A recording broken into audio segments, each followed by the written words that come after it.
Hello, everyone, and welcome back to the Amyrlin study. I'm Jess, your Amyrlin seat, and I am really, really excited because I am having my first guest ever on my channel, and I'm super stoked. So it's a surprise. So let's do it.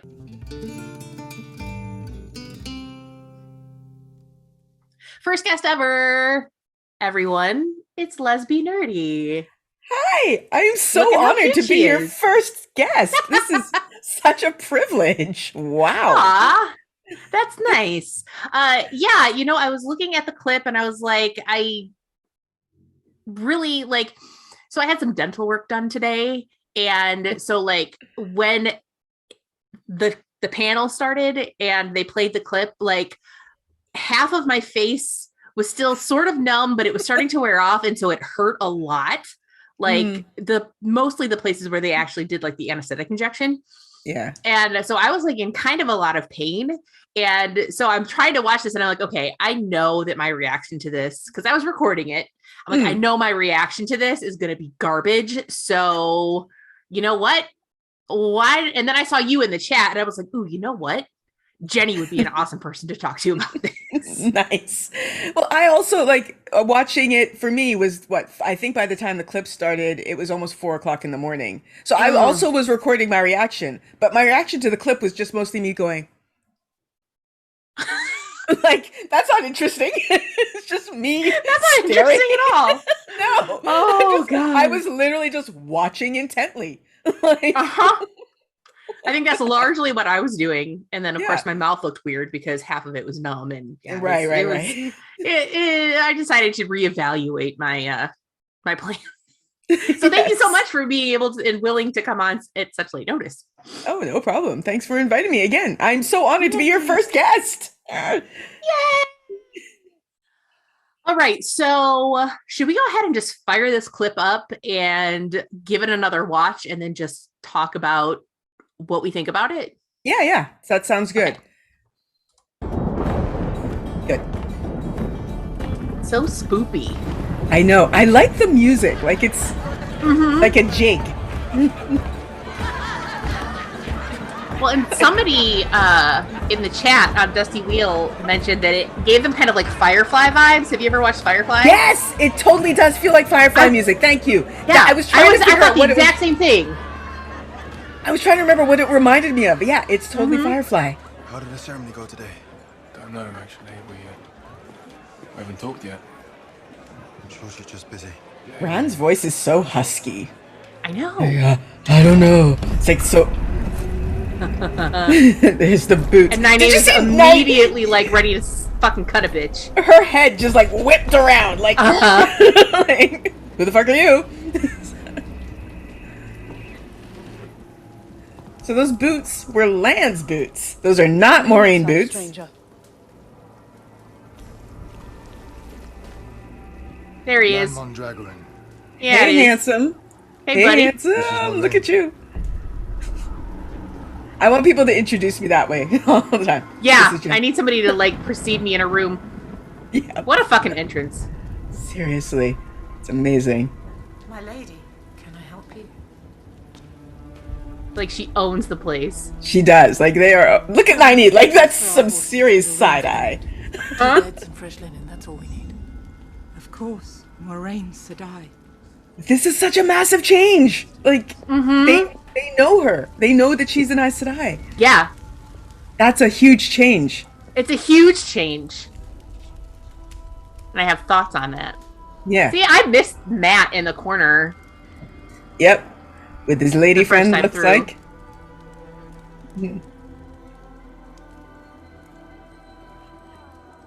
If you'll come this way. She looks so nervous. She's like, oh. I know, right? She's like, oh shit, oh shit, oh shit. Yeah, pretty much. It's so written on her face. It's so good. So, yeah, big change from the books because as we remember in the books, they come in incognito. So it's a big deal that there's a quote unquote lady and her attendant or whatever. Yeah. But she's not advertising the fact that she's Aes Sedai. She's not walking into a room. it's like gradually revealed. I think that nobody actually knows, like besides Tom, nobody knows about it until like the Trolloc attack and she starts calling down lightning. Yeah. It's also fascinating to me, like the idea is, you know, in the books, it's the ageless face, right? That's what's recognizable to everyone. And in the show, and I think this is a genius idea because I think the ageless face would have looked weird. Like it probably would have ended up just being like a intense filter on everybody's. I don't know. Like, I'm so glad they dropped it. The baby in Twilight. Oh God. Like some kind of nightmare fuel. Yes, exactly. So the ring is a genius idea because it's just as like noticeable as something weird about your face. It's a massive ring. I think it's such a good idea. But the other thing about it that they've changed is I didn't know that the people in Two Rivers would recognize the ring, just the same way they don't recognize an ageless face. So this idea that even like can I swear on your channel? Yeah, absolutely. Okay, so even in like Bumblefuck Nowhere, they know an Aes Sedai ring. Like that's different. Like even aside from like they know what an Aes Sedai is. They know enough to recognize it. That's amazing. I'm very intrigued. Okay, you said you have thoughts, so I want to know your thoughts. Oh yeah, so I actually really like this change because the conceit that she's coming in incognito and all of that is very fine in a book where you can do a lot of description, but we have like a finite amount of time to establish that Aes Sedai are powerful. They have a fearsome reputation, and you know, people know about that reputation. Yeah. And so that gives them preconceived notions about what an Aes Sedai is and what they do and whether or not they're a dark friend or something like that. And I think this was like an ingenious way to do it. Yeah. It does it in such a short, like that in 2 seconds. You're like, oh, yeah. They know that she's something. They know that something is kind of scary but they respect it. Like, yeah, it's like in that 2 seconds of a scene, they established all of that. Absolutely. And I mean, if you think about it too, Mistress Alvere's reaction to it is so good because she's the innkeeper's wife. She is used to welcoming all manner of people into this inn. Yeah. And she is scared shitless. Yes. That's a big deal. She's scared shitless, but she's being polite about it. Like, it's not like I'm so scared, I'm gonna like, you can't come in, or I'm really scared and everybody's gonna come and back me up because I'm nervous. Like, I'm really scared, but we all know we have to defer. Yeah, absolutely. And I think somebody was talking, I think it was no, it was in the chat during the Dusty Wheel. It was Aes Sedai who said something about Meryn being part of the Blue Ajah's Eyes and Ears network. Ooh. And I don't know if that's canon. I don't know if that's something in the book that I missed, but I love it. It's not. Like in the Two Rivers, they barely even know what an Aes Sedai is, like at the beginning of the story. So yeah, that's what I was thinking. So I love the idea that they're a little bit better known because that makes it so much easier to use different characters' point of view to sort of establish that. And I love the idea that Meryn Alvere is part of the Eyes and Ears network. I think that is just so neat. It would be I would love that. Idea. I hope that they do that. Yeah. And you know what? It's my headcanon now. Meryn Alvere is part of the Eyes and Ears network. That would be really cool. Yeah, I like it. I like it a lot. Absolutely like it a lot. The other thing, a lot of people talked about this as well, and I think they were talking about it on Twitter too. The way Moraine's gaze lands on the I was just about to say that. Yeah, I was just about to say, like, did you see her pick out like Matt, Rand, Perrin? Like, she just, it was like that Terminator vision where it's just acquired. Because she absolutely knows what age of young man she's looking for, and they obviously are like the only ones in the building who fit the bill. And then also, because she's Aes Sedai, she can sense other women who can channel, so she zeroes in on Egwene and Nynaeve as well. Yeah, yep, that's it. And it's like, and I love the fact that people who are watching the show for the first time aren't going to know why she's doing that. Yeah, they're just going to be like, we just have this little Easter egg. We're like, aha! It's so cool. I love it. Oh, it's all good. It's all good. Yeah. So good. And So let's talk about Rand and Egwene. They haven't spoken today. Yeah. So she's obviously the ceremony. I mean, like we're all, I don't know, 99.9% sure that is a women's circle ceremony. Nynaeve pushing her off a cliff or something, whatever. So she's gone through some ceremony, probably got her hair braided today. And yeah, so they haven't spoken. There was a bit of a look like when, Rand is trying to make eye contact with her and she first, like when I saw it at first, I was like, oh, I remember that from when I was a waitress and customers tried to make eye contact with me. And I was like, nope, don't have time. Nope, Like, I do not want to look at you. yeah, like looking away. I don't notice you.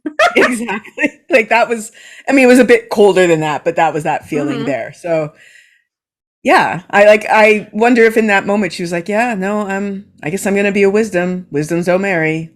Like that's what I'm wondering as well, because it feels almost like it's some kind of like a vision quest kind of thing in a way where like I'm really eager to see more about what that ceremony is about, but I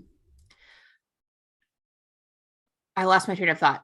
I'm eager to see more about what that's about because, in other pictures and things that we've seen, they obviously have a warm relationship.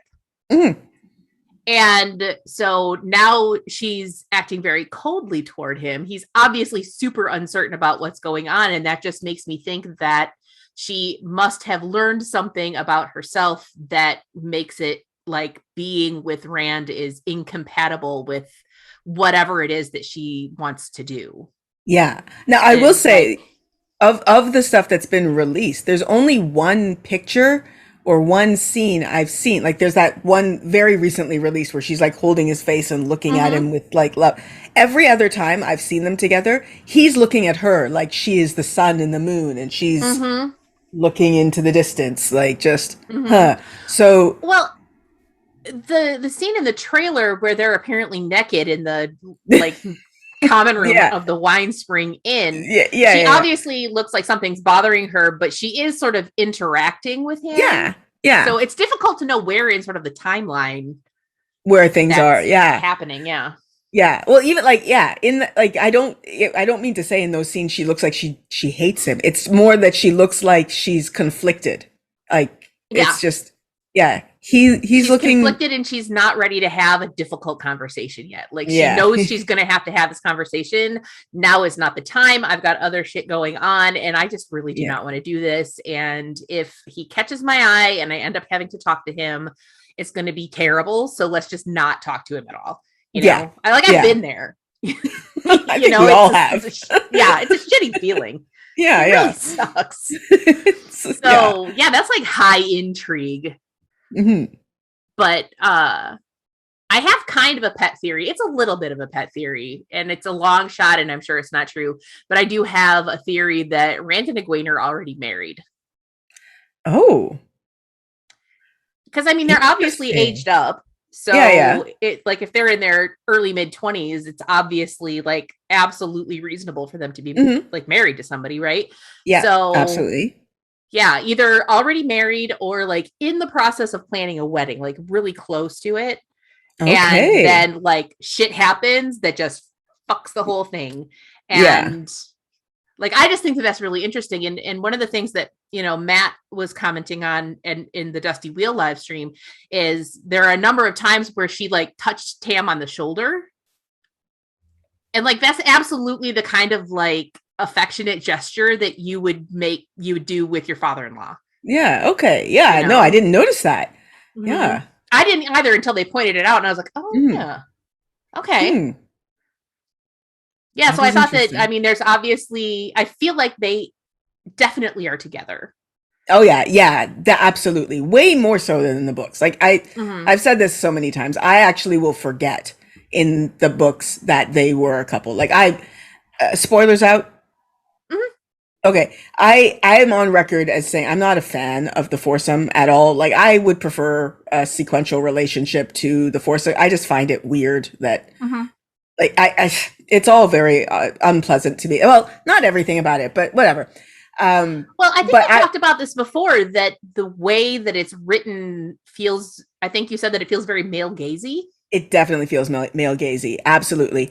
It also, like, I think part of it was an attempt to subvert tropes, but to me, it actually sort of falls harder into tropes where it's like every single woman Rand meets is the one. Like, it's just, like, it did, like, you just did the same trope 3 times. Like, that's all you did. Like, it wasn't a separate trope, whatever.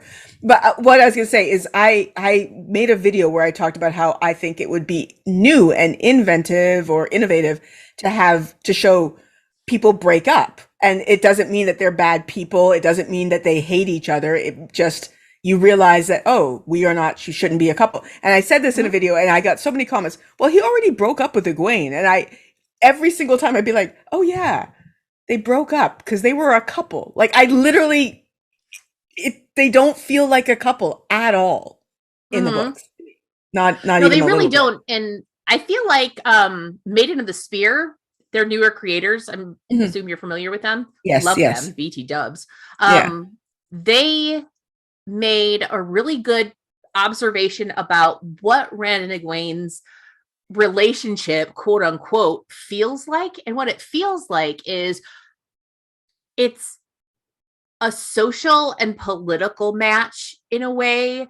Like, there's an expectation that they're going to get married because parents have talked about it. And, Tam is obviously a prominent member of society. He is, I'm assuming, wealthy. He has a good farm, and good farms in these kind of agrarian societies, that equals wealth. Right. And, Rand would make a good match for the mayor's daughter. And so I feel like I always got the impression that there was friendship and affection there, but not love. That's what what I mean? Yeah. Like that like intimate love that you have for a significant other was not present. Is not there. And they could potentially have had a very happy marriage, but I don't think that it would have been passionate in any way. And, I don't think that it would actually have been a love match. And so, Maiden of the Spear articulated that really, really well in a thread on Twitter. And I was like, yes, exactly that. It feels like a social and political match. It's an expectation set by the adults, and they're going along with it because, it seems what else fine. are they going to do? Yeah, exactly. So I like that they're kind of pivoting on that and making it an actual real relationship that we're going to feel things when it's done. Yes. Yeah. I do think it's feel things when it's done. Yeah. I do think it's a good change. Like I don't mean to say that in the books I'm disappointed by it at all. I think it's good in the books. I just think for the show, it's a kind of an expectation that you're going to have some, especially like with a cast this beautiful, like this, right? like how are they just like constantly not in love with each other and making out all the time? Like it would be unrealistic. It would be unrealistic. Absolutely unrealistic. I would be sucking face with every single one of those people nonstop. Starting with Daniel Henney, climbing that man like a tree. God, he's gorgeous. He is a handsome man. Like, wow. Very handsome man. You could cut yourself on that jawline. God damn it. Yeah.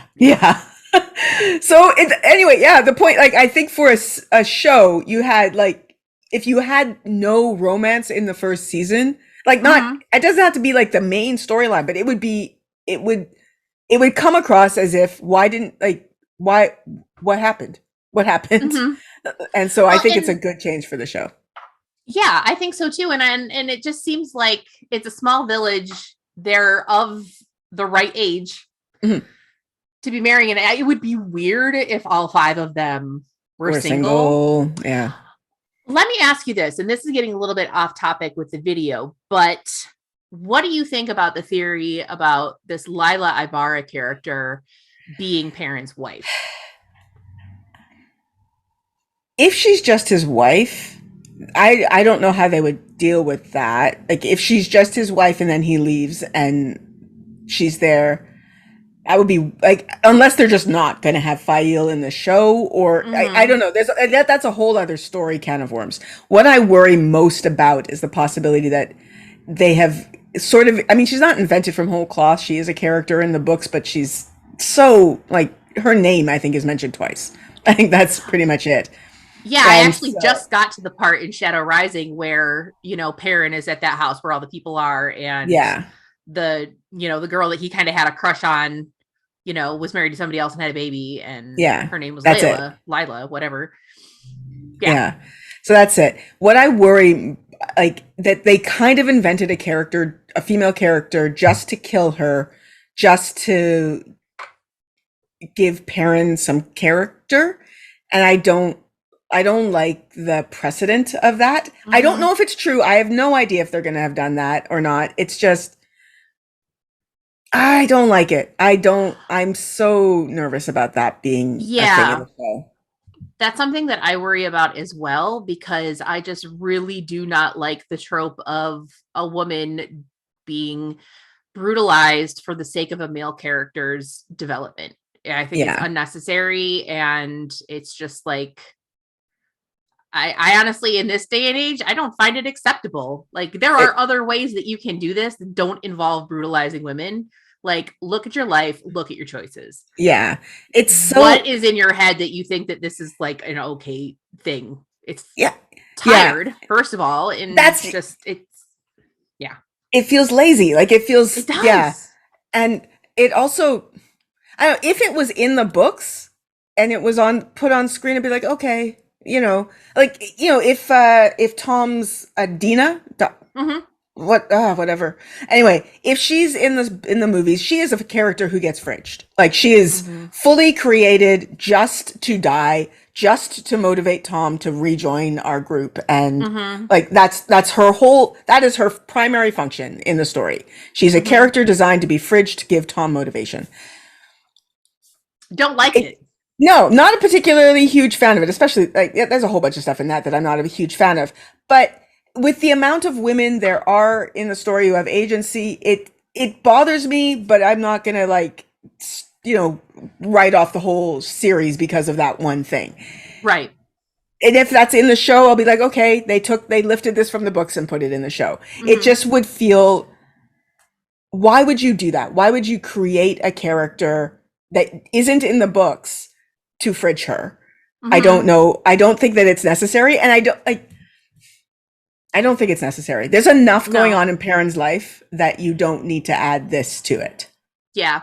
Well, I did a short, actually, because I had like this, like, I will randomly come up with like thoughts about shit. And then I started doing YouTube shorts for them, because I'm like, yeah, I'm going to throw this out in the ether and see what happens. But I have this theory that Lila and Perrin, if they're married, she doesn't die on winter night. Okay. But he has to leave her behind. And then he meets Fail, like, she's there. Min's whole viewing with the hawk and the falcon and all that stuff. Let's say that that's still there too. And maybe she's not terrible and they're friends. Maybe, sometime, like, people change, things happen. Yeah. Maybe they have a little bit of a crush on each other. And then when Perrin comes back to the Two Rivers, like in the Shadow Rising, and he finds out that his family has been murked, Lila could be a part of that, and that would make it land more, because, like, you don't feel anything when you find out that Perrin's family has been murked, because you haven't met any of them. Like, I mean, I feel things, but yes, it would feel so much more if we had actually met them. Because I'm like, I mean, that sucks for you, but, like, as a reader, who are these people? Like, I'm very sorry that you lost your family, but I'd like, it's just, I think that it's something that would land a lot more if we met his family, if he had a significant other who was part of that, and it would just make the whole idea of Pat on Fane targeting their families land more, feel more sort of urgent. Like, we see what happened to his family, what's going to happen to Rand's family and Matt's family, Right. But then another thing, like a sort of branch off from that, maybe she doesn't die. Maybe while he's gone, let's say maybe they're married, maybe they're not, maybe not married yet. While he's gone, because they're gone kind of a long time. Yeah. like over a year, I think. Yeah, and the boys don't write home, so nobody knows anything. Yeah, nobody knows anything about anything. You know, maybe Layla moves on and marries somebody else, and we get a sort of recreation of the scene in The Shadow Rising where Layla's there and she's married to somebody else and has a kid, and he's like, okay. Yeah, that could be it too. Yeah. Yeah. So, you know, and maybe then that would be a way of developing a character that doesn't sacrifice any of the women in his life, and that like maybe he's riddled with guilt because he's starting to fall for Fael, but he's married to somebody else, and then he comes back after like a year and a half or 2 years or whatever it is, and finds that she has moved on with her life, and then he's like, okay, I can move on with my life now. And then you know, the stuff with Fael starts. I think that would be those would be more interesting ways to handle that, if that is in fact like what their deal is, what they're doing. Yeah, that would be interesting to me. I don't know. It's the one thing that I'm incredible. Like all the things I'm nervous about, that's the one that I am the most nervous about. Is just, what is this? What are they doing here? So I'm hopeful. Like I said, I worry about it too. I'm very worried about it, but I'm hopeful that Rafe seems to be very thoughtful about the stuff that they're doing. And so I really hope that, you know, the people that are writing are also as thoughtful and kind of realize that is just a bullshit cop-out thing to do. And, you know, they're not going to do it. That's fingers crossed. Yeah, seriously crossed. Yes, very much so. So all of my fingers and toes. Yes. All right, let's talk about the Great Serpent Ring. I love it. It's so big that I don't think it's like, I was, you know, I'm sure I am not alone in this thinking, oh, I'm going to get a ring and I'll wear the ring. Like I already have a Superman ring I wear all the time. So I'll get an Aes Sedai ring. I'm not going to wear that. Like it's so big. I cannot just like walk around as like a teacher and be like, yes, no, don't ignore this huge stone on my hand. Yeah. This massive thing that stands up an inch from the top of my finger. Don't worry about it. Like, yeah. Don't worry about that. Like it could be part of a cosplay, but it's not something I will still buy one though. I'm absolutely going to buy one. I just don't know that I'll be wearing it on the daily. Cause I have like a really simple Great Serpent ring that I got off Etsy. Okay, and this is what I imagined the Great Serpent Ring to look like, but it's really subtle, you know? Yeah, very subtle. And somebody made a really good point that people in the books recognize the Great Serpent Ring like right away. Yeah. Even when they don't have any reason to be looking at their fingers. So it makes sense to have something that's really big that's going to catch the eye, and then people are like, oh shit. Yeah. I also, like as I said before, I think it is to replace it also can replace the ageless face that is recognizable on sight. So it's something that you can see like from across the room and be like, oh, that's an Aes Sedai, which again, I'm so glad they're not doing creepy face, but the ring is massive enough. The ring is massive enough that they can replace that. Absolutely. Yeah. And what do you think about them putting, sorry. Go ahead. No, go ahead. I was going to ask, what do you think about the colors, like having the stone inside? That's exactly what I was actually going to talk about is like, they've obviously ditched the shawls. Because, you know, even in the scene in the trailer where they're in like the hall, they're not wearing shawls. They're wearing dresses that are the color of their Aja. And then it would appear that the stone in the ring, it looks like it's a cabochon cut gem that matches their Aja. Yeah. Because the one that Kareen has, we get a little bit of a good look at that, and that definitely looks like it's green. And the one that Moraine is wearing is obviously blue. Very clearly, yeah. So in the live stream, they pointed out that there looks like there's kind of like a knob on the side of it that you could like in a groove that you could like slide.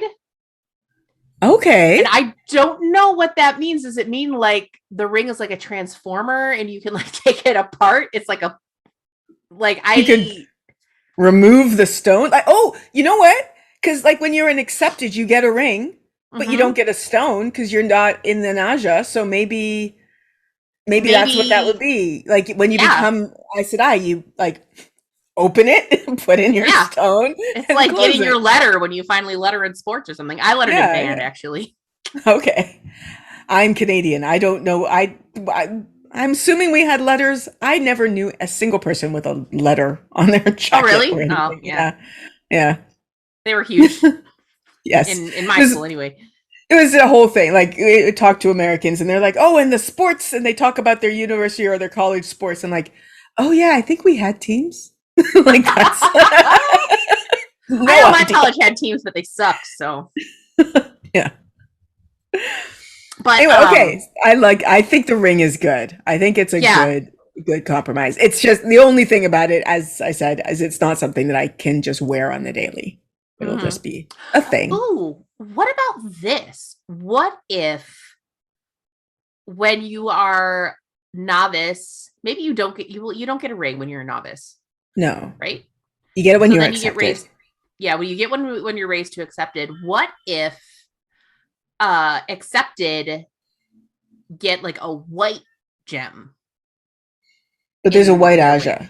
So we get a clear Well, gem, maybe, yeah. Yeah, that's what I was thinking. So I was thinking, okay, so like maybe one of them could do like an opal kind of situation, and the other one could be Mhm. like a clear gem, something like that. That would be like that would denote their rank in a Right. way. And then when they Okay. get raised to the shawl, they get to change it out for the color of their Aja. Yeah, I yeah. just thought of that. That actually would be kind of cool. That would make sense. And that would, okay, I haven't noticed the transformer nature of the ring, but that would make sense for that, for sure. The only other thing I can think is like that little thing slides and then the ring flips open and like you can put your weed in there or something. Sure, yes. Your mean, two rivers, there's your two rivers green Your there. tobacco can go in there. Cocaine or something. Yep. Fantasy cocaine. Lord. Anyway. So, what else in that clip? Okay, we gotta talk about Nynaeve gripping her knife. Oh, fuck yeah. Fuck yeah. Okay. She was so ready to shake a bitch. Lan walks in and she was like, I will fucking kill you. Yeah, she's And holding I her love- knife the entire time. The whole time. She is ready to do a murder crime Yes. to like protect the people in her village. And I am so here for that energy. Yeah. But It's there are some people who are fantastic. like, they felt like it was too much. And I'm like, no, I feel like No. that is 100% on brand. It really is. It's just also, it's kind of hilarious to me. Like, what does she think she's gonna do? Like, Moraine's gonna like walk in, go warm her hands by the fire, and then just turn around and start killing people. And Nynaeve's gonna be like, I've got a little knife. But that's who Nynaeve is, right? Like, she It tried is. to fight a Forsaken at the end of Eye of the World with a belt knife. Like, this is Yep. who she is. Yep, that is what she does. Well, the other thing I thought about that is, when she catches up in the books, when she catches up with them in Valon, I think Lan gets a hard on when she says that she tracked them, and he's like, Yeah. "What the fuck do you mean you tracked us?" And she's like, Yeah. "You're not as good as you think you are, bro." Yeah. And she said that her father taught her how to do that, and so I like the idea that that's sort of a nod to like the rustic upbringing, that even a wisdom knows the basics of like survival and knows how to handle a knife, for hunting purposes and for self-defense purposes. Like, And probably just also for practical purposes, like, I gotta open this jar. Exactly. And, I feel like that plays into like the independence and autonomy that women have in this world, that like she's got a knife and she knows how to defend herself with it. Like, she don't need a man. The other thing in that moment that I really liked, just because it feeds into my personal theories or interpretation of Nynaeve's character, when like Moraine walks past her, you see like Nynaeve gives some hard side eye, like she just top to bottom, and part of like that is, I'm sure just like, who is this bitch? Like, I'm sure that's part of it. But also in my mind is also like Moraine walked in and commanded the room literally without saying a word. And Nynaeve doesn't do that. She can't do that. And so I could see like her looking like, how is she doing that? How she isn't doing anything. How is everybody paying attention to her when I have to scream and yell to get people to listen to me? Absolutely. That's a really good point, and I had not thought about that, but yeah, I mean, in the panel, Zoe, who plays Nynaeve, talked about, Nynaeve's insecurities and the fact that she has trouble asserting her authority because she's young for somebody in this position. And it absolutely would make sense that there would be curiosity and also like jealousy. Yeah, jealousy. Like, this is what I'm I've said. supposed Like, to be a leader in this village and nobody listens to me, and this bitch walks in the door and everybody shuts up. Like, what the hell is that? Like, this is my theory about why Nynaeve has such a, to use Zoe's phrase, a bee in her bonnet about it was so cute. I just wanted to crawl it. Absolutely so cute. Just like, I want to hug you. You said bee in your bonnet. Anyway. Yeah, adorable. It's adorable. But why she has this bee with Moraine, like everybody always focuses on, oh, she stole the kids. And I do think that is an issue, but I think that's the issue that Nynaeve pretends is the most important reason why she hates Moraine. I think a large part of why and I'm using the word hate, I don't think it's hate. I think Moraine makes her feel like shit. Like, not on purpose. Moraine doesn't do it on purpose, but Moraine comes in and does Nynaeve's job better than Nynaeve could do it. She comes in and she commands attention, and then we see in the battle she protects the town better than Moraine or than Nynaeve could do it. She heals people that Nynaeve couldn't heal, and then she protected the boys that Nynaeve couldn't protect. And it's like everything that is Nynaeve's job, Moraine did it better, and did it without according, like, from Nynaeve's perspective, did it without trying as hard as Nynaeve has been trying for years. Yeah, and like, so without breaking a sweat, she did all this. And that's a really good point. And I had never thought about that before, but I think that you're absolutely right. There's,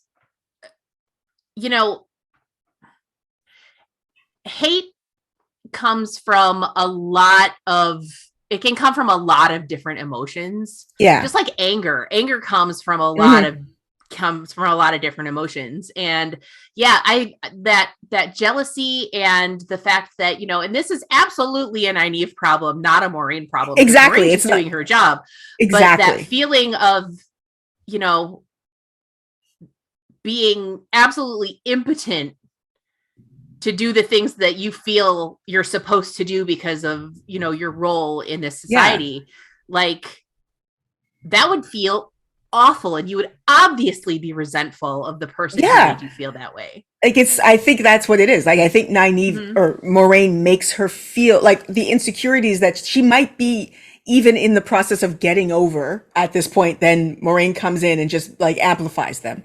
And not on purpose, again, not Moraine's fault. Moraine does nothing wrong here. It's entirely Nynaeve's insecurities, but just having to be around somebody who makes you feel small does not feel good. And so you're going to put up all the defenses that you can, and you blame them for everything. Like, every fault that you can see in them, you're going to amplify in your mind, because it makes you feel better about the fact that, well, they're not perfect either. Like, yeah, exactly. And that also, it also adds a different, really interesting layer to Nynaeve being willing to go to the tower to train, because she always says that she's going to do it because she's going to fuck Moraine up. Yeah. But, it's also because, okay, so I actually have the skill to be able to do the things that she does, and I want to learn how to do that.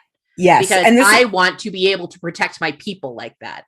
Exactly. And this is what, like, I think that Nynaeve and Matt are mirrors of each other, but people will give Matt way more leeway in this, where he will think something and then his actions will prove what he was thinking. Like, he will actively think, oh, I hate these loud, poor people, blah, blah, blah, blah, blah. And then he will give them money. And you'll think, oh, he doesn't actually hate the loud, poor people. He's just telling himself that he hates the loud, poor people. I see the same thing in Nynaeve, where she's like, I'm going to do all of this just to screw over Moraine. And people take that for fact when what she's studying in the White Tower is how to heal. Like, that's her main focus. So no, that's what she's telling herself to make herself feel better about this. In my mind, it's not her actual motivation. Just like the same thing with Matt. Like, they do the same thing, where they will think something, like, in the front of their brain, they will think something to lie to themselves, to hide the truth. And both of them, yeah. Anyway, that's my headcanon with more. No, with I really like that, and I feel like it's a absolutely valid layer to their personalities. You know, and I see this. I definitely see those things in Matt as well. You know, for whatever reason, and I wonder what his motivations are for being like this, because he's obviously a good person. Yeah. But it's like he doesn't want to be. He wants to believe that he's a badass when in reality he is, you know, just kind of soft and squishy toward the people that he cares about that he would never admit that he cares about. Like, why are you this emotionally stunted, like, man-child? Yeah. Why are you like this? Do you have a theory about that? Like, why is Matt like how he is? Because his dad doesn't seem like that. No, my, like, you use the word stunted. Honestly, my headcanon with Matt doesn't end at the books. Like, I know there were sequels planned, and so his arc, like the rest of the characters, I feel like their main arcs end at the end of the series. Whereas Matt's, in my mind, it's like halfway there. So yeah, I agree with you that he has so much more progress that he can make, but everything that he's going to do is going to end up happening off screen, sort of basically in everybody's head. Yeah, that story never got told. Exactly. The other thing, like, just pointing it out, like the way you think in your mind versus what you're actually doing. In the Eye of the World, you see it as early in the Eye of the World with Nynaeve. There's that scene where she, like, where she catches up to them after Shadar Logoth, and she, you know, it's from Nynaeve's point of view, right? So you see her, like, reacting really aggressively to Moraine telling her that she can channel, like, no, I can't, might as well call me a Trolloc, and she's yelling, and in the way Nynaeve thinks about it is yelling. The last part of that is Lan talking to her, and Nynaeve thinks, oh, like, I can't remember the exact words, but it's basically, fuck him for laughing at me crying. Nynaeve's crying in this moment, but she doesn't think about the fact that she is feeling so vulnerable that she is crying. So, like, if you're reading it and you don't pay attention to that last sentence, it's like, oh, Nynaeve's really, really, really angry. And then you get to that last sentence and it's, oh, no, she's feeling like stripped naked and vulnerable right now, but she's hiding it behind anger. In her own mind, she's lying to herself that it's anger that she's feeling. Absolutely. And you know, I feel like there are probably, in addition to feeling so vulnerable, I think that there are probably other emotions that come into play there as well. Like, first off, she's probably exhausted.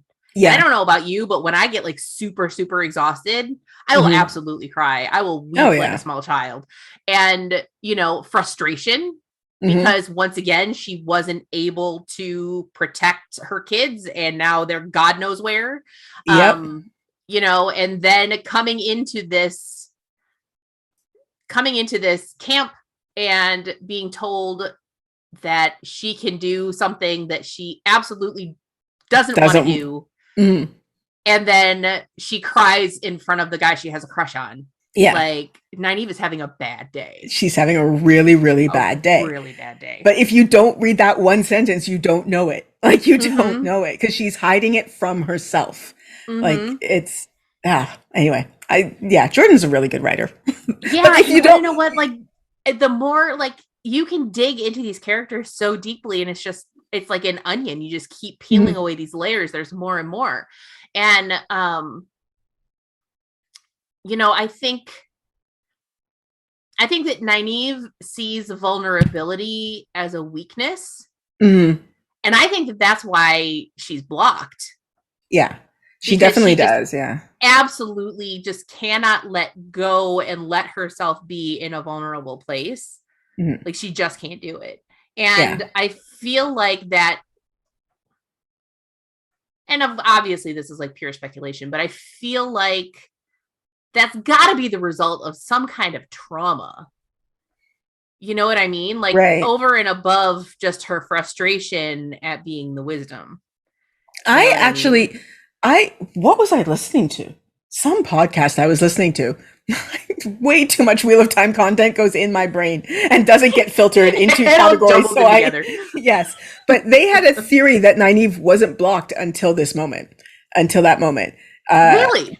Yeah, because she was healing and stuff in the Two Rivers, granted not consciously, but in this moment when she realized what she was doing, that this is when the block happened, because she was like, fuck, no, and that's when it happened.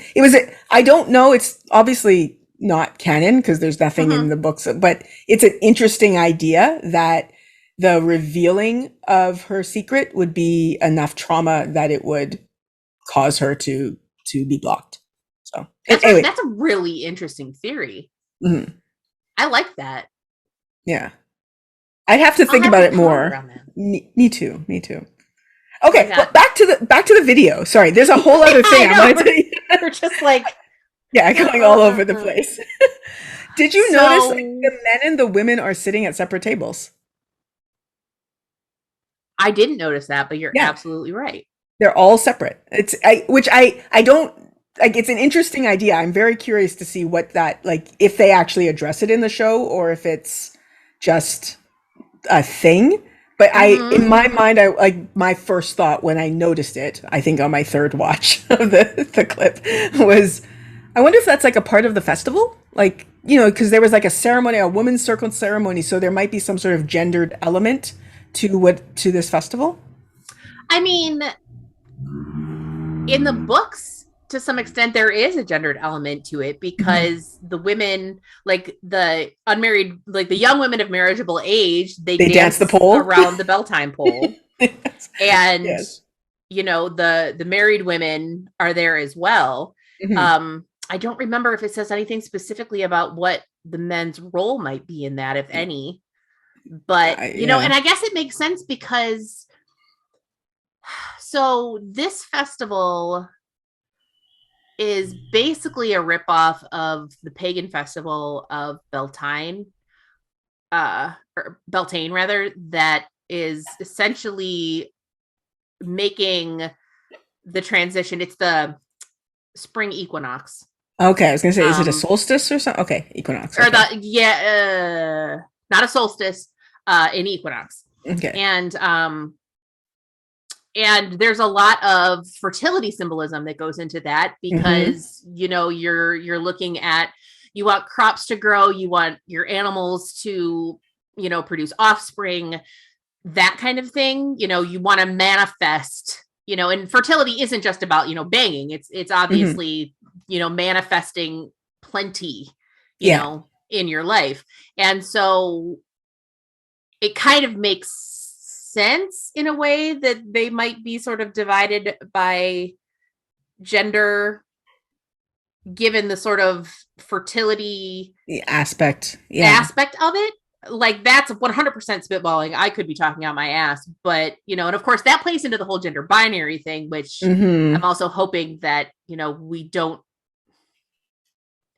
I hope that we don't like lean too hard into that, if we do, we address the issue of what it's like for trans channelers. Trans channelers, non-binary people, and people who are just gender non-conforming. Like, even exactly. Like, I don't know. Like, I am a cisgendered woman. I very much identify as a woman, but there are many ways in which I'm gender non-conforming. And if I was an Aes Sedai, there would be things where they'd be like, no, this is part of your you have to do it this way in order to channel it. I'd be like, well, that's not in any way in keeping with who I am as a human being. So that's I'm hoping that there is some of that is updated. Yeah. So yeah. Well, and that's one thing, the way that I like to look at this is, obviously you want to look at it as another turning of the wheel. It's like the age comes again, and it's going to look different than it did the time before. So there's obviously that aspect of it, but it's also an opportunity to take the story and sort of fix the things. I don't know if fix is the right word. Maybe update the things that were written by a cisgendered white middle-aged man in the 90s. Yeah. You know what I mean? There are just... I've often described the way Robert Jordan will write women. He reminds me of my dad. Like, my dad's a good guy. My dad's a good guy, and he would Mhm. never think he was being misogynist, but he calls everybody honey and sweetie. Like, every single woman he encounters, he's like, hey, honey. And, it's just, he does it. He doesn't do it to men. He will only ever do it to women. And I will cringe and be like, what? No, I mean, sweetie is nice. What's wrong with that? I feel like Jordan is that level of just clueless. Like, in certain things, he just, and I mean, if Jordan was still alive, he would be about the same age as my dad. Like, that would be about that age. And just, yeah, Well, and trying to explain it is hard. Yeah. I feel like, too, that, obviously for the time period in which it was written, and especially by, sort of who the author was, like his demographic, there are a lot of really, really progressive things in this series. Oh, yes, I feel absolutely. like if he were still alive, I obviously never knew him personally, but I get the feeling that he would have grown and, his ideas would evolve along with sort of society. Yeah. You know what I mean? I fully believe so. Yeah. I think it's actually more in, like, people, the people who will call themselves book purists who get very upset about things that are changing. I think it is actually more accurate to the books to keep it as progressive for now as it was then.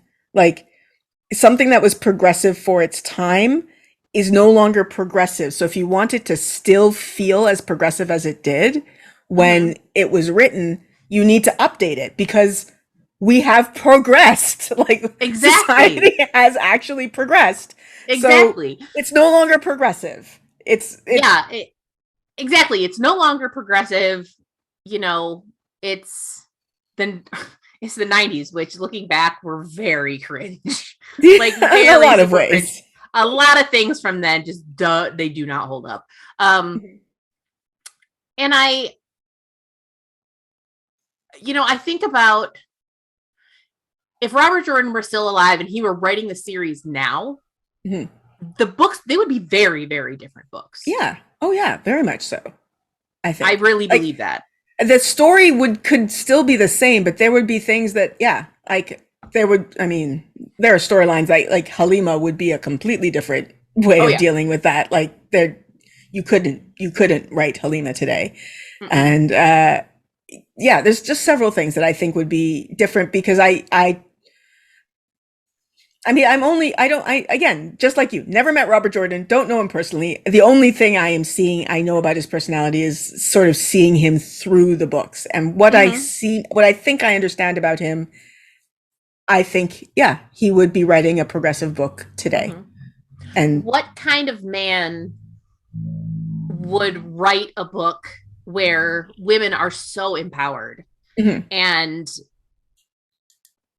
like, what kind of man writes that? That is a man who has more progressive ideologies. Yeah. Exactly. And that's my take on it. Back to the video clip again. That's what I love about talking about this stuff with people, because you connect dots. Yeah. And then, like, you go off on tangents, and they're always really great discussions. The tangents are always great. Yeah. But it's not easy to stay on topic. It is. It's true. Okay. Back to the video. Back to the video. What else do we want? We were talking about how the men and the women were seated, like, opposite each other. You want to know the other thing that reminds me of? I've been in Fiddler on the Roof twice, and in that, and this is something that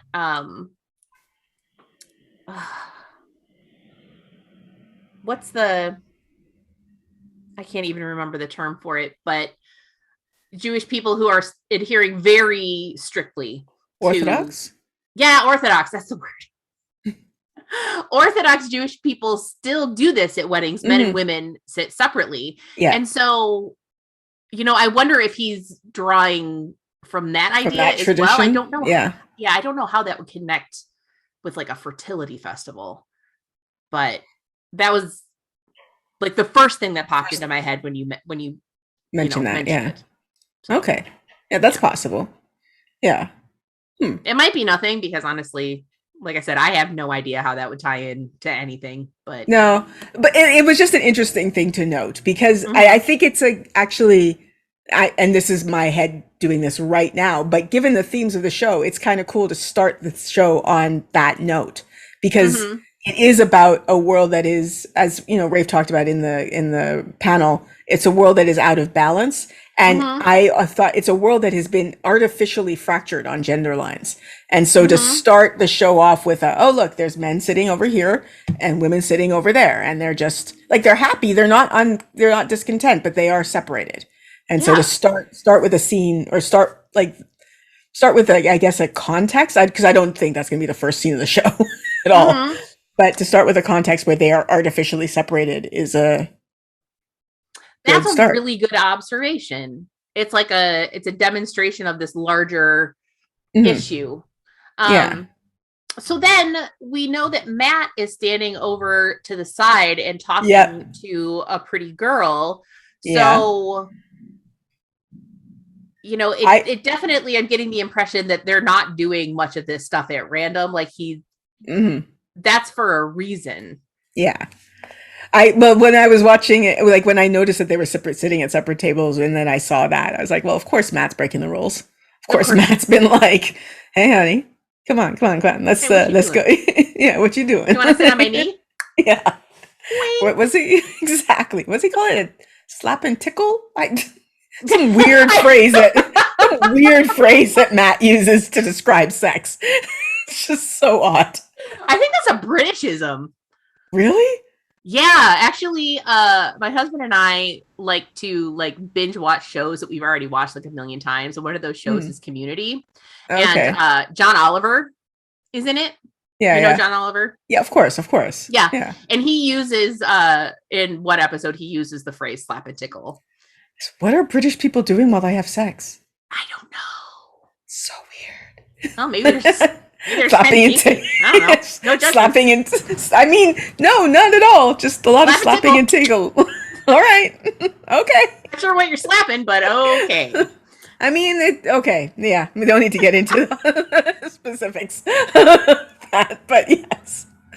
But yeah, that was my first thought with that is, Matt's breaking the rules. Matt's pulled a girl off to do something. But it also is notable, nobody's like bringing him down for it. Like nobody's, you don't see Nynaeve over there being like, save room for the Holy Ghost or whatever the Wheel of Time equivalent would be. You know? Leave room for the Holy Spirit. Oh my God, that's funny. Oh God, that's funny.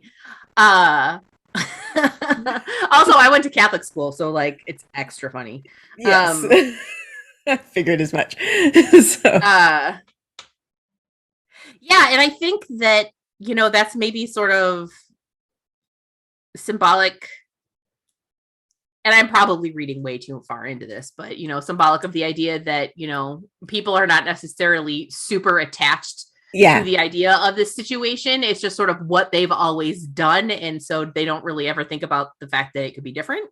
Yeah. And I think that, again, just my feeling on this, but I think that the Two Rivers was meant to be this is the best version of this that we like, this fracture between genders that you could get. Like the men, and I still think it's unbalanced. Like the men have political power and the women have nurturing power. Like it's just so leaning really hard into gender stereotypes. But I think that was the idea in presenting is like everywhere else you go, it's a little bit it's worse. Whereas in the Two Rivers is the best version of this balance that you could have. And that like, you see, the men are at this table, the women are at that table. Everybody's happy. Nobody's upset about it. And look, if Matt wants to pull a girl off and, break the rules and cross the gender lines or whatever, nobody's upset either. Like they're not enforcing, like that's what my interpretation of, No, I buy that. I would buy that for $1. Okay. I like that idea. I'll sell it to you for 50 cents. Yay! Yay.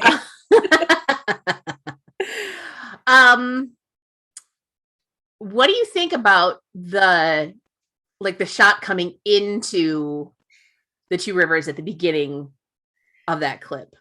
I mean, it's dark. It's really like kind of, it's what, Spooktober now, so it's kind of spooky. But I like it, like with that cheery music playing over it, it doesn't have such a spooky feel, just a bit of a spooky look, which I think is cool. Like, yeah, I like it. Yeah, I think I like that. I'm trying to figure out how to articulate what I think about this. I like that it's almost like, okay, I think I just got it. It's almost like light is persevering despite the dark. Yeah. It's dark, it's rainy, but they're still celebrating. The lights are still lit, it's, I wonder, do you think that they're gonna like do the weather thing? I don't know, because some of the shots that we've seen, like of the leaked shots and stuff, it's been hard to gauge like what the weather is going to be, and I think that's something that's kind of hard to control, especially if you're shooting outside. So, and I mean that shot coming in, everything looked green and lush. Yeah. So I think this is like just maybe a regular spring thunderstorm. This isn't like a weather anomaly or anything like that. Right. Yeah. Yeah. I don't know. To be honest, I know, like when I reread, I see it now. I don't think I noticed anything was wrong with the weather the first time I was going through it for a while. Like it took me a bit to catch up and be like by book 2 or 3, I was like, oh, they keep talking about this. This might be important. So, yeah. Well, and what I love about the way Jordan wrote that, in specifically with the concept of being able, like a wisdom being able to listen to the wind, and talking about how Nynaeve could sense a storm. Like, it's supposed to be pouring rain right now. Yeah. It's supposed to be warmer. It's supposed to be pouring rain, and it's not. And, obviously from our viewpoint, we figure out that it's because the Dark One is touching the world and he's fucking with the weather. Right. And that actually, Nynaeve, your instincts are exactly right. Something is bypassing that and messing everything up. And of course, Nynaeve is giving that as another reason to beat herself up that, like she's failing at her job. Yeah. Yeah. So yeah, I think that's interesting. But yeah, I think I can see that the weather thing would be like a secondary storyline that would be difficult to work in. Like, just like you said, all of the outdoor shoots, like how would you make it look the way that it's supposed to? And is it really important enough? There are other ways that you can demonstrate the Dark One, touch. Right. And you could also escalate it like later. It could get more like right now it could be fine. And then, as things progress, they could get worse. So, yeah. And I mean, I really would like to see the Bowl of the Winds on TV, because I think that would be awesome. Like that many channelers with this giant ter'angreal, like that could look extremely cool. Yeah. Plus that scene involves like Elaine setting off an accidental nuke. So yeah. So Elaine, I've said this in a video somewhere, like people make, shit on Gawain for all of his stupid decisions, and Gawain makes a bunch of stupid decisions. So does Elaine. Elaine makes really, really stupid decisions. She's just really lucky. Like, yeah. You want to know what? I think it's a family trait. It's a family trait. Yeah. I think they don't think it through, man. No. But, I always get that mixed up, because I always think that it's Aviendha who's picking the weave apart, but it's Elaine, isn't it? It's Elaine, and she's doing it because she saw Aviendha do it, and she's like, "Oh, that's neat." And everybody's like, "That's really hard. Don't do that. That's really, really hard." And then 30 minutes later, she's like, "I'm gonna do that." And while she's doing, she's like, "Huh, this is really hard." Just like everybody said. Just like literally everybody said, including Aviendha, including the person who showed her. Yeah. I am excited that we have like the official Elaine casting, though. Yes. Okay. Then, we know the Elaine casting. We have the other two people whose names are Natasha O'Keefe Okay. is the younger one. Okay. And the older woman is Mira Sayar. Okay. It's SYA something. Okay. I was trying to find it on Twitter, but a Twitter algorithm is really, really hard to navigate. Yeah, it's a pain in the butt. It's a pain in the butt. But yes. Okay. So, who do you? I think everybody is kind of agreed on who the older woman is. Mm-hmm. Like Varen. Are we all on the Varen train? Rafe specifically said that they are two very important characters to the story. Mm-hmm. And I think he said to the story, not just to the season. Yes, to the whole story. Yeah. He said most important characters in the books. So yeah. I think yeah. Oh, go ahead. I think I think the older woman has to be Varen. Like, I can't think of who else she could possibly be. She has that energy to me as well. Just, I mean, looking at one picture of her. Yeah, I mean, and it's a picture they curated and put out. So, I mean, it's her. I'm pretty sure it's her headshot. Like, oh yeah, you know. But people have multiple headshots. But I mean, like, so exactly, they would pick the one that they would think would be best for this. Yeah. Varen was absolutely my first instinct when I saw her, and you know, this is about the right time. Season 2 should be about the right time for her to come on the scene. And yeah, she does have the look. Yeah. And, you know, Varen is an older Aes Sedai, so, you know, she wouldn't look as young as, you know, Rosamund or Swan. Sophie? Yeah, Sophie Okonedo, yeah. Yeah. And then Natasha. That's what I was going to ask. What do you think? I will tell you this before, because when I was doing the reaction, because of my avatar thing, it's very hard for me to switch, and like I couldn't Google in the middle to see what she looked like. So while I was watching, my first thought was, okay, well, one of them is going to be Varen, the second one's going to be Elida, and then when I saw the picture, I was like, okay, I could see her playing Elida, but I saw a lot of people saying Lanfear in who they think she is, and I weirdly think she could be like either would work. I think her look works for both. Yeah, I mean, I think that, and I mean, obviously the physical and the descriptions in the books are obviously not like canon or anything like that, but yeah, my first thought was Lanfear, and then somebody mentioned Elida. I was like, oh yeah, she could be a good Elida. Yeah. And then, but I feel like at this point in the books, I feel like Lanfear is kind of more in the forefront, because this is when she starts following Rand and trying to like get him to, you know, embrace glory and all of this. Yeah. You know, and with Elida, I think, I have these earbuds, and if I tap them, like I tap them to turn music on and off, and I tapped it, and then music started playing. I'm like, fuck. I think we see Elida. You want to know what, though? If we're going to Camelin, theoretically, we're going to see Elida. I mean, like she is there. And if, like, because Sophie Okonedo, like Swan Sanche is in season 1, I think it would be good to introduce Elida early, because she is a major foil for Swan later on. Yeah. But of course, not for Swan specifically, Lanfear is also a major foil. She is very, very important. I think they are both very important characters. And it's weird to me that I'm looking at one actress and for me, it's not about physical appearance at all, because I very rarely like will visualize the characters, even if they have incredibly long descriptions in the books. So it's just about their personality. And I'm looking at this picture of this one woman being like, I could see you doing both, and they're not the same character. Like they do not have the same personality. But they're very, very different. And I think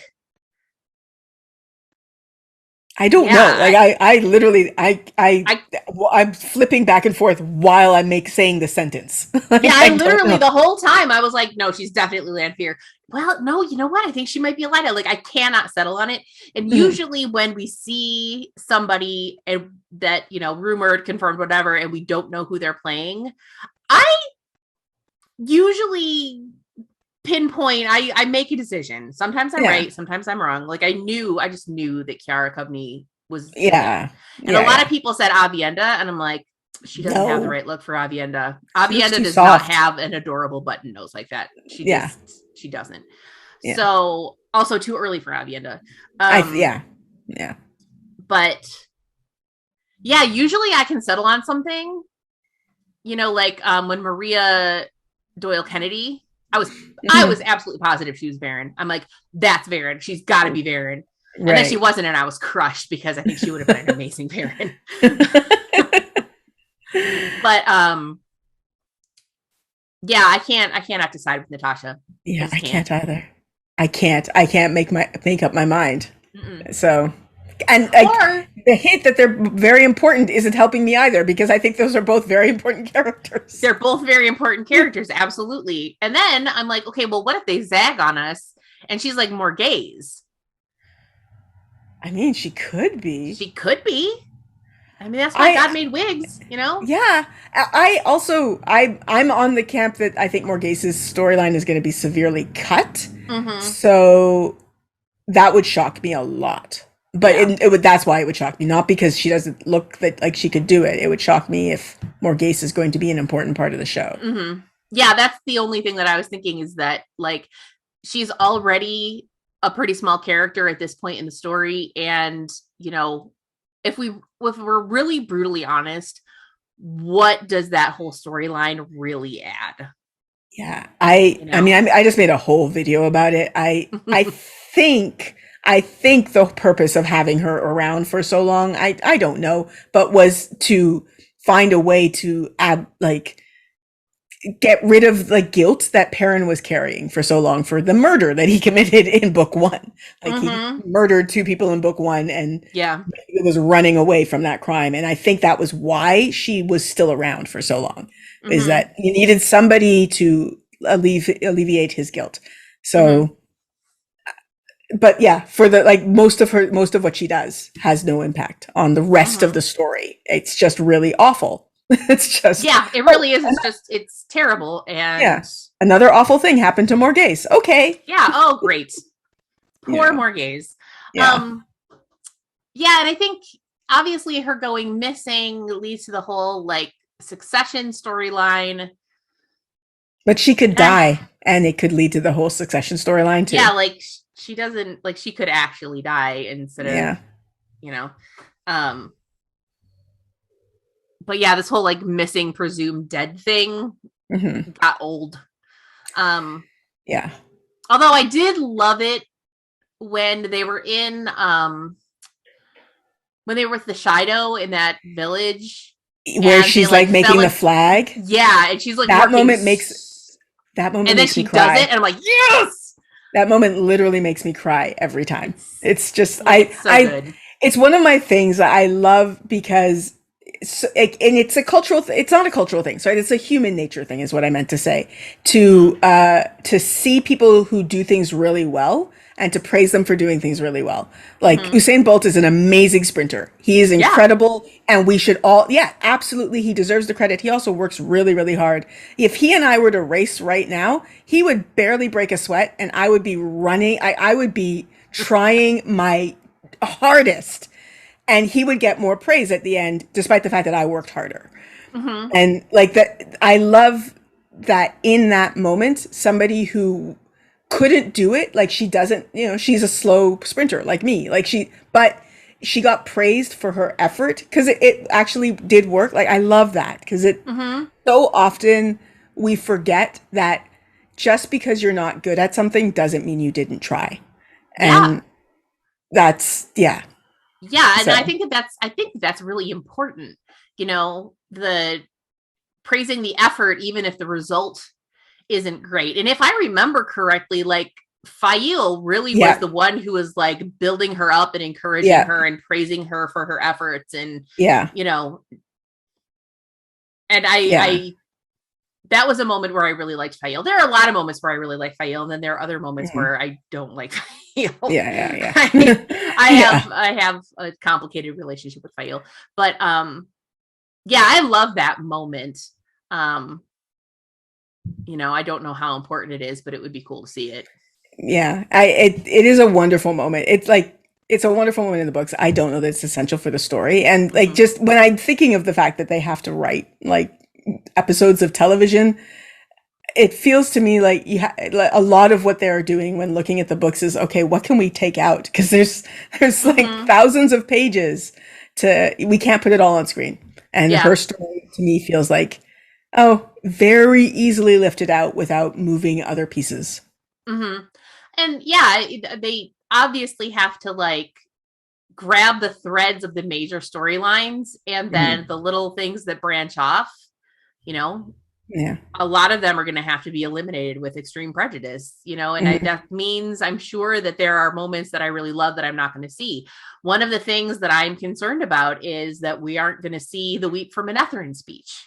Yeah, I'm pretty sure we're not going to see the Weep for Manetheren speech. And that fucking bums me out, man. It's one of my very favorite fucking moments. Yeah. It's a wonderful moment, but I don't think it's going to make the show. Like, I think they'll tell the story, but I don't think it will be Moraine giving a 5-minute monologue. I don't think that's going to happen. Yeah. I also, the other day, I don't think we're going to see the Green Man either. Like, I mean, it's possible, but it's the end of the Eye of the World is such a weird mess. Like, it's, longtime fans who've read the books over and over again. I know you did a whole episode of it on your podcast. Like, don't get what happened in that because it's so weird and fuzzy. Yeah, and just the lack of clarity with, I've read it through a few times now and people have sort of pointed things out to me, so I think I have a pretty good grasp on it. But, once again, I think that the presence of the Green Man, like, I don't know how critical it is because technically speaking, like, it's his sort of magic shit that makes it so that that patch of paradise remains untouched in the Blight. But it could also just be a patch of paradise. Yeah, I mean, and it could be even in a cave somewhere or something like that. Like, it doesn't have to be. Yeah, although I've also love the moment when Lan sees Nynaeve with flowers in her hair. Like, I'm so fucking soft for Lan and Nynaeve. I really, really hope that we see more on screen, like awkward flirting, having a crush kind of thing with them. Yeah, we didn't see a lot of that on screen, like the development of the relationship. And like I said, I'm fucking soft for them, and I want to see all of it. Oh yeah, it's amazing. I love their relationship. Yeah, I love it so much. But I was gonna say, I've heard theories that we're not going to get the Eye of the World either. Like, that's a theory that people are putting out there, that the Eye of the World is not going to be in the show. I mean, there are so many other ways that they could come across, the Horn of Valir and the banners and all of that stuff. And ultimately, like, this pool of untainted Sidene, that doesn't really go anywhere. No, it doesn't. Anyway, I because I want to talk about that somewhere else. But okay. Anyway, my mind is going off. Do not spill your show juice here. If you have something that you want to get into on your own channel, do not worry about it. Okay. Okay. Well, it's not anything specific. It's not whatever. I don't know. I don't know if we're going to get the Eye of the World. I have no idea. One of the things I know that I would miss if we don't get the Green Man is that the Green Man saying things that you don't realize are weird until much later. Like when he looks at Rand and says, "Weird clothes you wear, child of the dragon." Oh, wait, but you have a sword. That's neither then nor now. Like, you don't know what that means for 4 more books. Like, yeah. That's amazing. And I would like stuff like that, but I'm afraid that it is. Anyway, I don't know. What? Oh, I know what I was going to say though. I don't know about you. I love the fact that I don't know. Like, do you know how long it's been since I had that feeling about Wheel of Time? Like, yeah, I don't know what they're going to do. Like, I'm going to be watching it. And even though I know, I know where the story's going to end, at least I'm assuming I know where the story's going to end, I don't know how they're going to get there exactly. And I love that it's it's been like I feel like I'm getting to like experience what it felt like to read the books again for the first time, and I love it. Yeah, I think that is, I think that's awesome, and it's a great feeling too. That it's like something that has been so beloved, it's new again. That's exactly how I felt when they made the Lord of the Rings movies, because I'm a huge Tolkien nerd. Like, my very first podcast was like over a decade ago with my friend Laura, and it was called Girls with Glasses Talk Tolkien, and that's what we did. And seeing the movies bring this world to life, it was like reading them for the first time. Like, I shotgunned that shit. I read it for the first time when I was 12. Oh, wow. Shotgunned it and then reread it. Like I was so mad at my mom because she's like, we were buying one book at a time, because if you decide you're not going to finish it, I don't want to have spent money on all these books. And I'm like, damn it, Mom. But seeing that world that, I reread those books a couple times a year, and seeing that world finally come to life like that, it was like seeing and hearing the story all over again, but it was also really familiar. Yeah. And, it was an amazing experience, and it's really exciting that we're going to get to do that with Wheel of Time too. I'm so stoked. Me too, Jenny. I'm so stoked. It's like, I'm looking at the date on my calendar right now. It's October 9th. Okay, we have like a month and 10 days. I can't. It's such a weird thing to think of it. Like, it's been 30 years or so, and now it's here. Like, it's just here suddenly.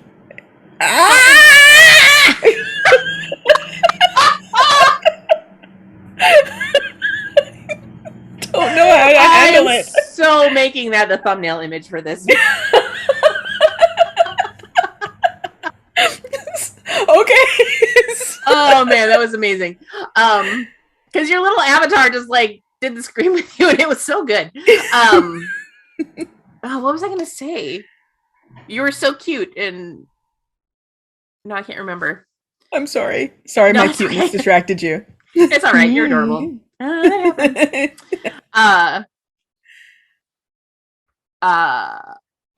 So yeah, there was a lot of conjecture. We talked about it on Tar Valon After Dark. Nablus felt pretty confident that we were going to get a trailer. And I mean, it makes sense, because this is right about the time that they're probably going to want to drop the second trailer, because we're, like we said, getting very close to the day. But I like that they actually pulled a clip from the show. Yeah. Because it's this little window, Yeah. I do have to say, it was weird for me. Again, it might have just been a feature of it being so, I was exhausted when I was watching it the first time. Did you stay up all night, or did you get up? No, I stayed up. Oh my God. Yeah. It was still awake. Well, I was going to go to sleep, and then everybody was all excited, and I couldn't you didn't want to disconnect from that. I get it. Yeah, I didn't want to disconnect from it. So, but the tonal shift from the panel to the clip was hard for me, because the panel was like, they were just talking naturally, and then in the clip there's things like a line like was it "Name yourself, stranger" or something? Like, it's a different verbal cadence. It's a different, the way they were talking, everything was different, and so it was a hard shift for me. Yeah. And so I've enjoyed it. Like, when I watched it outside of the panel, I liked it. In the panel, I was okay. Sorry, my headphones just cut out. Oh, so, yeah, everything's good. I can hear you. Okay, that's good. But in the panel, the moment was just like, it was a bit jarring. I think in the show, like, when I watched it by itself, I'm like, okay, I like it. Good. In the panel moment, it's not that I didn't like it. It just, they felt unnatural. But that was because I've just been watching them speak as themselves. Yeah. I can see that. Yeah. Yeah. Absolutely. Yeah. Well, and let's talk accents, because each one of those people in real life has a different accent. Yeah, like Yasha's accent is completely like, he's Dutch. Yeah. He's Dutch as hell, man. Yeah. And Zoe is just like so Kiwi. It's so Bee cute. in her bonnet. I can't do a Kiwi accent. Sorry. Yeah. No, I'm not all that great at it either. So my husband actually does it really well, Nice. which is hilarious when he does it. But yeah, I love, it's such a little thing, but I love that they obviously had like diction coaches and, you know, work to make that uniform. Yeah.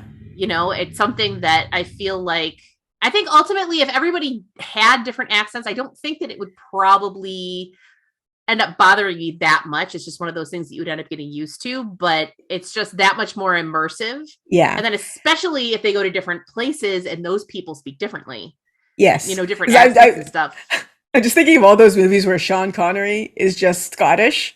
And Yeah, like even- nobody else is.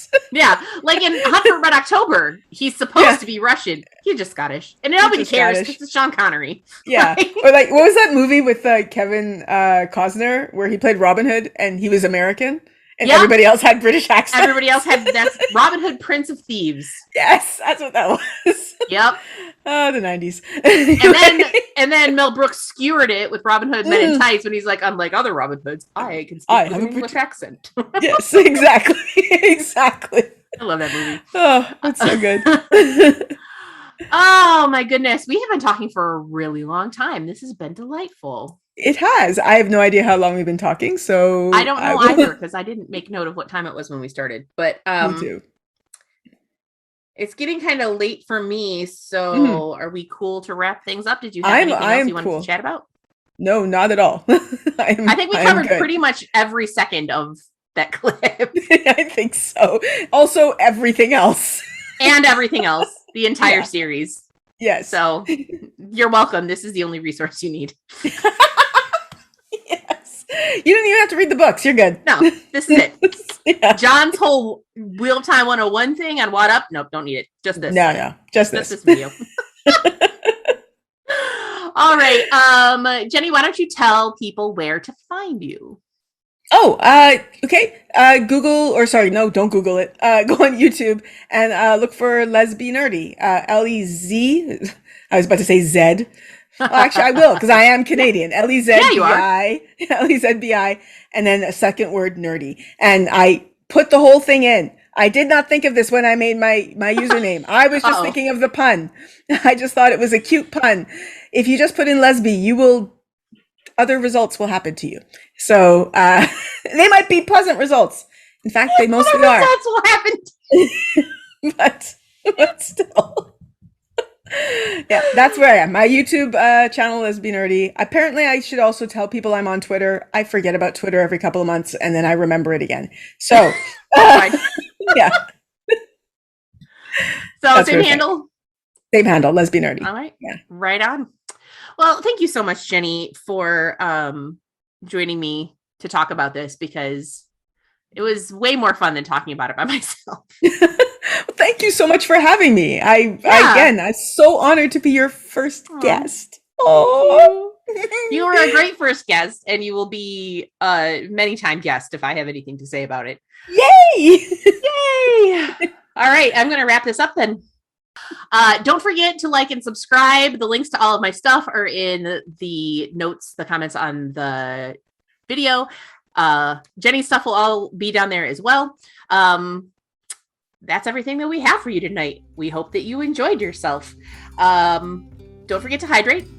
And until next time, don't Google Lezbi by itself.